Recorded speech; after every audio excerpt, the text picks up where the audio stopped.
Hello students, हम numerical analysis में the calculus of finite differences परिमित अंतरकलन वाला चैप्टर पढ़ रहे हैं। इसी चैप्टर को आगे बढ़ाते हुए आज हम जो है, यदि किसी फलन f(x) में समान दूरी वाले पद जिनमें एक या ज्यादा पद अज्ञात हो तो किस प्रकार से ज्ञात करेंगे ये बताएंगे। अर्थात किसी फलन f(x) में ये जो स्वतंत्र चर x है, इसके समदूरस्थ मान दिए गए हैं, समान दूरी के मान दिए गए हैं, अर्थात इंटरवल जो है वो समान है और इनके संगत f(x) के मान, कुछ मान ज्ञात हैं तथा कुछ मान अज्ञात हैं। तो इन अज्ञात मान को किस प्रकार से ज्ञात करेंगे यह आज हम पढ़ेंगे। हम ये मान लेते हैं कि स्वतंत्र चर x के समान दूरी के या समदूरस्थ n+1 मान अपन को पता है। कितने मान? n+1 मान। और इन मानों के कोरस्पॉन्डिंग या इनके संगत f(x) के n मान ज्ञात हैं। हमें x के n+1 मान ज्ञात हैं और इनके संगत f(x) के कितने मान पता है? n मान। इस प्रकार से f(x) का एक मान अननोन है या एक टर्म मिसिंग है, तो उस मिसिंग टर्म को हम किस प्रकार से ज्ञात करेंगे यह हम बता रहे हैं। हमें f(x) के कितने मान पता है? n मान। इसलिए f(x) का n-1वां अंतर अचर होगा। जितने f(x) के मान हमें पता है उससे एक कम, क्योंकि यदि हम डिफरेंस टेबल बनाएं, अंतर सारणी बनाएं, क्योंकि सारणी बनाना हम सीख चुके हैं, तो जितने मान अपन को पता है उससे एक कम डिफरेंस तक टेबल बनेगी, बशर्ते उससे पहले सभी डिफरेंसेस के जो मान आते हैं वो कांस्टेंट नहीं हो। यदि हमें 5 मान पता हो, कितने मान? 5, तो उसका फोर्थ डिफरेंस जो आएगा वो कांस्टेंट आएगा। यदि 6 मान यदि अपन को ज्ञात हैं तो फिफ्थ डिफरेंस कांस्टेंट होगा और सिक्स्थ डिफरेंस 0 होगा। तो इस प्रकार से यदि हमें f(x) के n मान ज्ञात हैं और एक मान अज्ञात है, तो f(x) का n-1वां अंतर अचर होगा और इसका जो नेक्स्ट डिफरेंस आएगा अर्थात n वां अंतर 0 होगा। अर्थात n-1th difference of f(x) is constant. तो आप समझ गए होंगे, जितने मान अपन को पता है उससे एक कम वो वाला डिफरेंस तो कांस्टेंट होगा और इससे अगला डिफरेंस जो है वो 0 होगा, क्योंकि आप जानते किसी भी कांस्टेंट फंक्शन का डिफरेंस जो है वो 0 होता है। किसी भी कांस्टेंट फंक्शन के डेल ऑपरेटर का मान 0 होता है। यदि n-1वां डिफरेंस कांस्टेंट है तो इसके जो नेक्स्ट डिफरेंस आएगा इससे अगला क्या होगा? n वां डिफरेंस वो 0 होगा। ठीक है, तो इस डेल को जो है हम e ऑपरेटर में बदल सकते हैं। आप जानते हो कि e = 1 + डेल होता है। e = 1 + डेल होता है, तो डेल का मान e-1 होगा। तो e-1 f(x) = 0। और अब इसको जो है बाइनोमियल थ्योरम से इसका हम प्रसार कर देंगे। e-1 का यदि प्रसार करेंगे तो हमें ये प्राप्त होगा e⁻n, ऑल्टरनेट पॉजिटिव और नेगेटिव आएंगे, -nc1 e⁻n-1 plus nc2 e⁻n-2 e की पावर घटती जाएगी और लास्ट टर्म आ जाएगा -1n इंटू f(x) = 0। अब इसको जो है हम f(x) से ऑपरेट कराएंगे। तो आप जानते हैं e⁻n f(x) का मान क्या होता है? e की पावर कितना है? n। तो इसकी वैल्यू क्या होगी? f(x) + nh, क्योंकि आपको पता है e⁻n f(x) = f x plus n h होता है। तो जितने भी पावर होंगी उतना ही एन एच इसमें जोड़ देते हैं एक्स में। यहां ई की पावर कितना है, एन माइनस वन।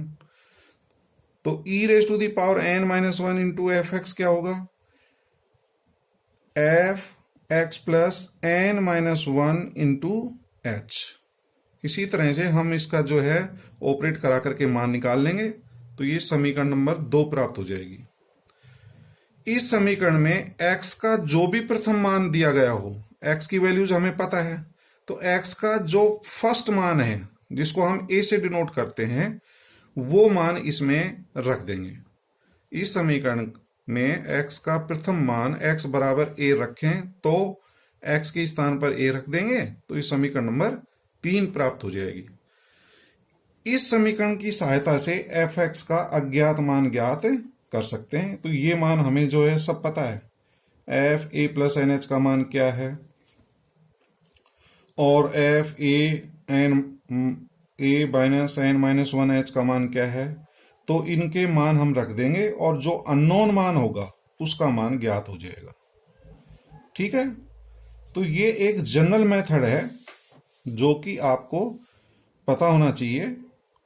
तो इसमें क्या है, एफ एक्स के जितने मान अपन को ज्ञात हैं, दोबारा एक बार फिर देख लीजिए, एफ एक्स के जितने मान ज्ञात हैं उससे एक कम यदि एन मान ज्ञात हैं तो एन माइनस वनवां डिफरेंस कांस्टेंट होगा और उसका अगला डिफरेंस क्या होगा, अचर होगा।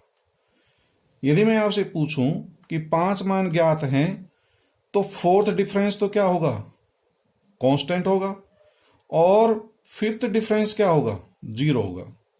तो इस मेथड को समझने के लिए हम एक उदाहरण लेते हैं जिससे आपको ये क्लियर हो जाएगा कि ये मेथड है क्या। तो उदाहरण हमारा ये है, find the missing term in the following table. ये हमें एक टेबल दे रखी है, इसमें x के मान दिए गए हैं। x के मान है 0, 1, 2, 3, 4 और इन x के मान के संगत fx के मान भी दे रखे हैं। कुछ मान 0 के संगत मान 1 है, 1 के कॉरस्पॉन्डिंग 3 है, 2 के कॉरस्पॉन्डिंग 9 है, 3 के कॉरस्पॉन्डिंग मान अपन को नहीं पता है। ये मिसिंग टर्म है, इसी को ज्ञात करनी है। और x इक्वल टू 4 पर fx का मान 81 है। तो x के जो मान है ये समदूरस्थ मान है। आप देखिए इनमें 1 का अंतर है, 0 के बाद 1 आ रहा है, 1 के बाद 2 आ रहा है, 2 के बाद 3 आ रहा है, 3 के बाद 4 आ रहा है। तो h का मान 1 है। fx के कितने मान पता है हमें, 1, 2, 3 और 4। हमें fx के 4 मान ज्ञात हैं, तो इसका जो थर्ड डिफरेंस आएगा वो तो कांस्टेंट होगा और फोर्थ डिफरेंस जो है वो क्या होगा, 0 होगा। यहां फलन fx के 4 मान ज्ञात हैं, 1, 2, 3 और 4। अतः fx का थर्ड डिफरेंस कांस्टेंट और फोर्थ डिफरेंस 0 होगा। अर्थात डेल 3 fx कांस्टेंट होगा और डेल 4 फोर्थ डिफरेंस क्या होगा, 0। क्योंकि थर्ड डिफरेंस जब कांस्टेंट है तो इसका नेक्स्ट जो डिफरेंस होगा उसका मान क्या आ जाएगा, 0। ठीक है, डेल को जो है ई में चेंज कर लेंगे, E minus 1 raise to the power 4 F x equal to 0। तो डेल की जगह हमने क्या रख दिया, ई माइनस 1। और अब इसका प्रसार करके जो है इसका मान ज्ञात कर लो, ई माइनस 1 की पावर 4 का मान क्या होगा। तो इसको जो है आप प्रसार कर लें या इसको जो है E minus 1 raise to the power 4 को खोल लें, तो क्या मान प्राप्त होगा, E raise to the power 4, फिर ऑल्टरनेट पॉजिटिव नेगेटिव लिखना, माइनस 4c1 ई की पावर 3 हो जाएगा, ई की पावर घटती चलेंगे, फिर माइनस के बाद प्लस 4c2 ई की पावर 2 हो जाएगी, प्लस के बाद माइनस 4c3 ई की पावर 1, फिर प्लस 4c4 और e की पावर 0 हो जाएगी, into F x equal to 0।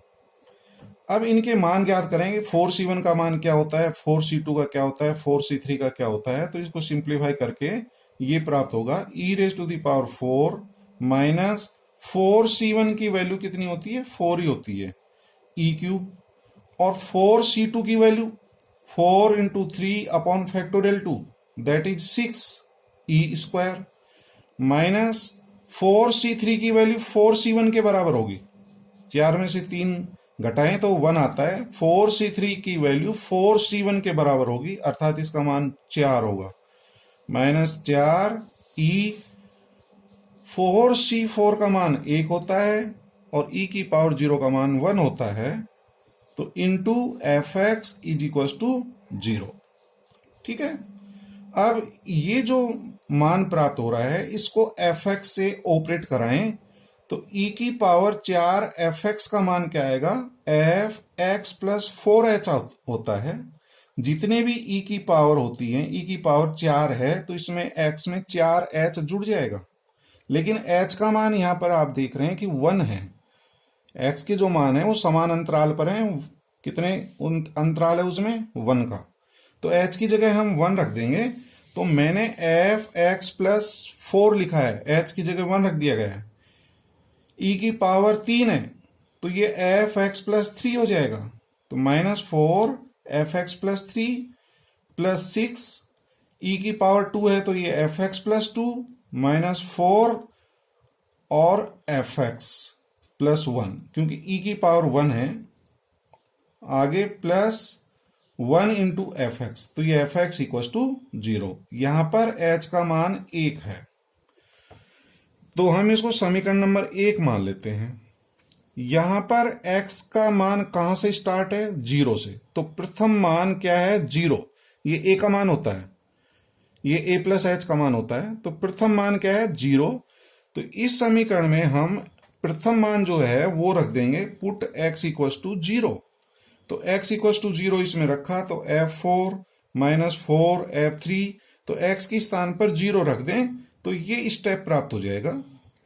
अब इस स्टेप में हम जो मान अपन को पता है वो मान पुट करेंगे, f4, तो x का जो मान 4 है उसके संगत fx का मान कितना है, ये मान हमें यहां दिए गए हैं टेबल में, 4 के संगत मान कितना है, 81 है, तो f4 का मान 81, इसका मान 81 माइनस 4 इंटू f3 की वैल्यू, f3 की वैल्यू जो है हमें ज्ञात करनी है, ये अननोन है, मिसिंग टर्म है, इसी को अपन को ज्ञात करना है, तो इसको ऐसे कैसे रख दिया, f3, इसी का मान अपन को ज्ञात करना है, फिर प्लस 6 f2, 2 के संगत मान कितना है, 9, तो इसका मान 9 माइनस 4 f1, x का मान 1 के कोरस्पॉन्डिंग कितना मान है, 3, तो इसका मान 3, f0, x का मान 0 के संगत fx का मान कितना है, 1,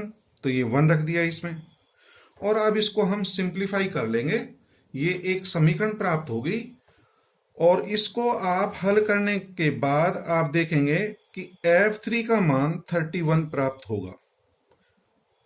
तो हमें यही ज्ञात करना था कि x इक्वल टू 3 के संगत fx का मान कितना होगा, जो कि 31 प्राप्त हो रहा है, तो इसका मान जो है 31 प्राप्त होगा, f3 का मान।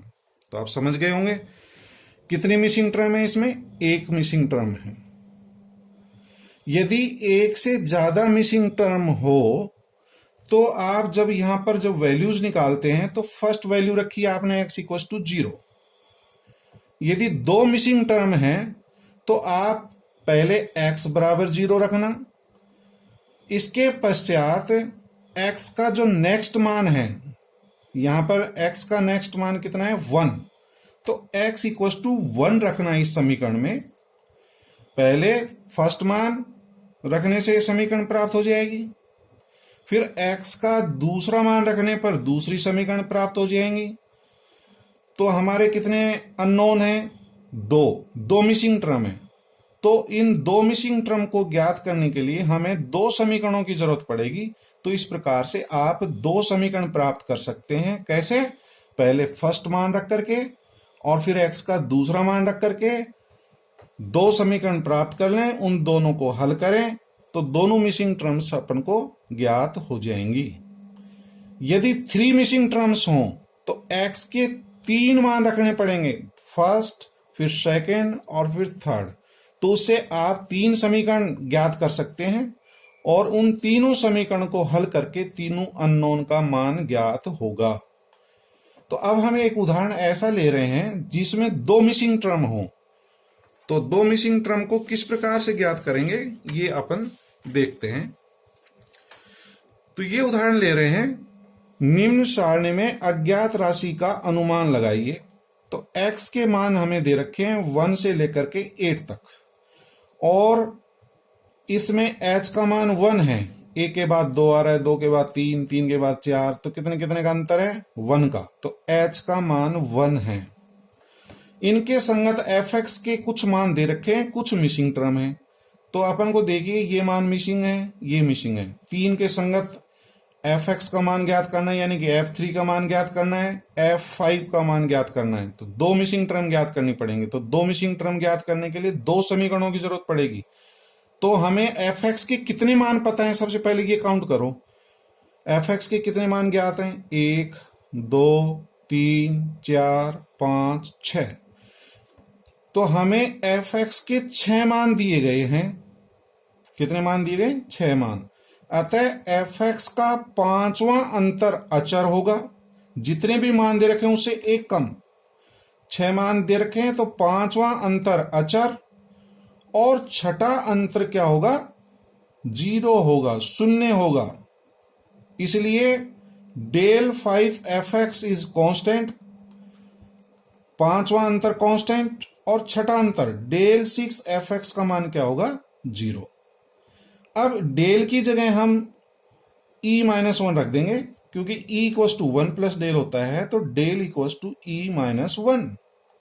तो डेल को जो है हम e ऑपरेटर में चेंज कर रहे हैं, तो e-1 raise to the power 6 fx। और अब इसका जो है मान ज्ञात कर लो, e-1 raise to the power 6 का मान क्या होगा। तो इसका मान ये प्राप्त होगा, e की पावर 6, फिर वही ऑल्टरनेट पॉजिटिव नेगेटिव आएंगे, फिर minus 6c1 e raise to the power 5, फिर 6c2 e की पावर 4 हो जाएंगे, ऑल्टरनेट पॉजिटिव नेगेटिव लगाते रहना। और फिर इनके मान यदि हम ज्ञात करें, 6c1 का मान 6 होता है, 6c2 का मान 6c2 का मान 6 गुणा 5 बटे फैक्टोरियल 2, तो 6 पंजे 30 बटे फैक्टोरियल 2 का मान 2, तो उसको जब काटेंगे तो 15 हो जाएगा। 6c3 का मान 6 गुणा 5 गुणा 4 बटे फैक्टोरियल 3, तो 6 गुणा 5 गुणा 4 बटे 6 फैक्टोरियल 3 का मान 6 कट जाएगा, तो 20 आ जाएगा।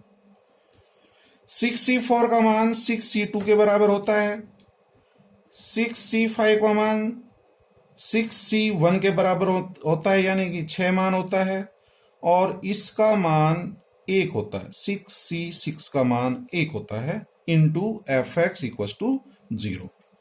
अब इसको जो है हम fx से ऑपरेट कराएंगे, तो e की पावर कितनी है, 6, तो इसमें 6h जुड़ता है, f(x) प्लस 6h होता है, लेकिन h का मान कितना है, 1, तो ये हो जाएगा f(x) प्लस 6, h की जगह 1 रख दिया तो -6, e की पावर 5 fx का मान हो जाएगा f(x) प्लस 5, तो ये जो 5 है इसमें x में जोड़ दीजिए।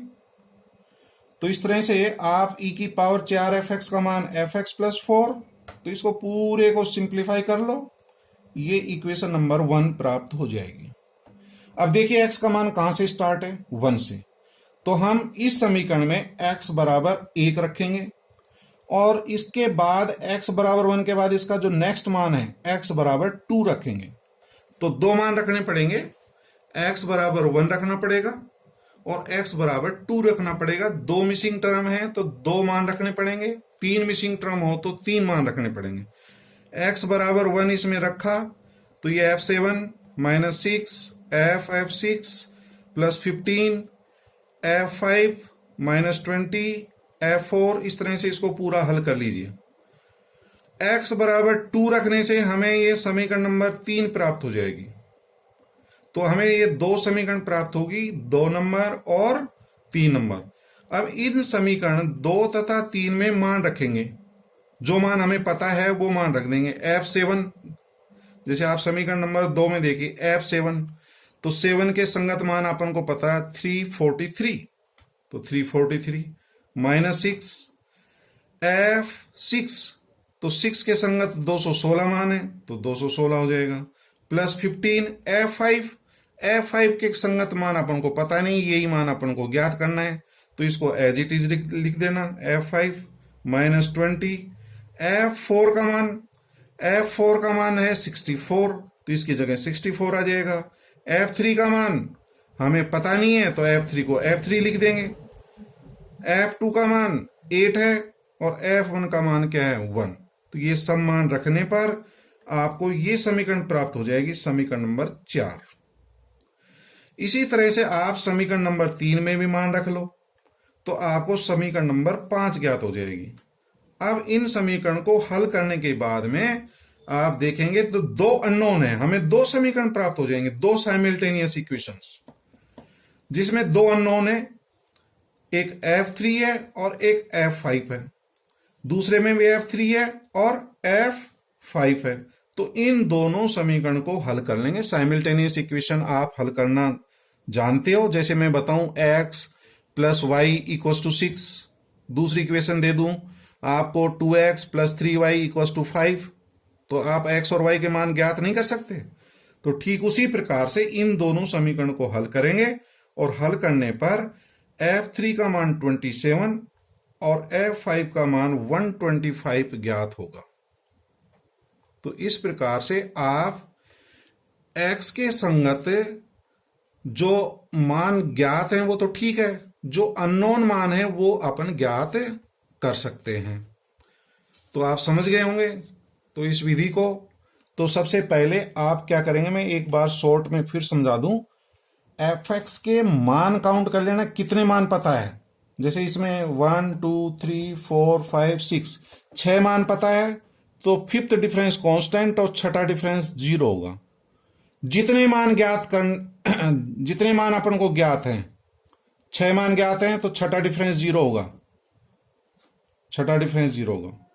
यदि आपको 5 मान ज्ञात हैं तो 5th डिफरेंस 0 होगा, और उससे एक कम वाला जो है ना कांस्टेंट होता है। जैसे आपने इससे पहले वाले एग्जांपल में देखा था, हमें कितने मान पता है, 1 2 3 4 मान अपन को पता है, तो चौथा डिफरेंस 0 होगा, चौथा डिफरेंस 0 होगा। तो ये वाला कंसेप्ट लेकर के आप इसको सॉल्व करेंगे, और ये बाइनोमियल थ्योरम से आपको इसको खोलना आना चाहिए कि इसका मान क्या होता है। तो इसकी वैल्यू यदि अपन सिंप्लीफाई करें तो आपको मालूम होना चाहिए कि किस तरह से सॉल्व करते हैं। मैं थोड़ा सा का आपको हिंट दे दूं कि इसको किस प्रकार से सिंप्लीफाई करेंगे। जैसे मान लीजिए आपको e-1 खोलना है, इसको बाइनोमियल थ्योरम से खोलना आना चाहिए, तो मैं खोलना बता रहा हूं। e की पावर 5 आएगा, फिर चाहे तो आप चाहिए कोई बात नहीं प्लस रख लो, फिर 5c1, e की पावर तो घटेगी तो e की पावर 4, और -1 की पावर बढ़ेगी तो -1 की power 1। Next step 5c2, e की पावर 4 के बाद कितनी आएगी 3, -1 की पावर 2। 5c3, e की पावर 2, -1 क्यूब। 5c4, e की पावर 1, -1 की पावर 4। 5c5, e की पावर 0, -1 की पावर 5। तो इसका मान क्या होता है, e की पावर 5, ये माइनस में आ गए। 5c1 का मान 5 होता है, e की पावर 4। 5c2 का मान 5 गुणा 4 बटा फैक्टोरियल 2, तो ये आएगा 10, e की पावर 3। ठीक है, फिर इस वाले स्टेप में -1 की पावर 3 है तो ये नेगेटिव आएगा, तो नेगेटिव। 5c3 का मान 5c2 के बराबर होता है, इसमें से 5 में से 3 घटाएं तो 2, जो 5C2 का मान है वही 5C3 का मान होगा। तो 5C2 का मान कितना आया था 10, तो इसका मान भी 10 होगा E2। फिर -1 की पावर 4 प्लस हो जाएगा 5C4 का मान, 5C4 का मान 5C1 के बराबर होगा 5 E। ये मान 1 हो जाएगा, -1 की पावर 5 का मान माइनस, और 5C5 का मान 1। तो ये सिंप्लीफाई करने से प्राप्त होगा।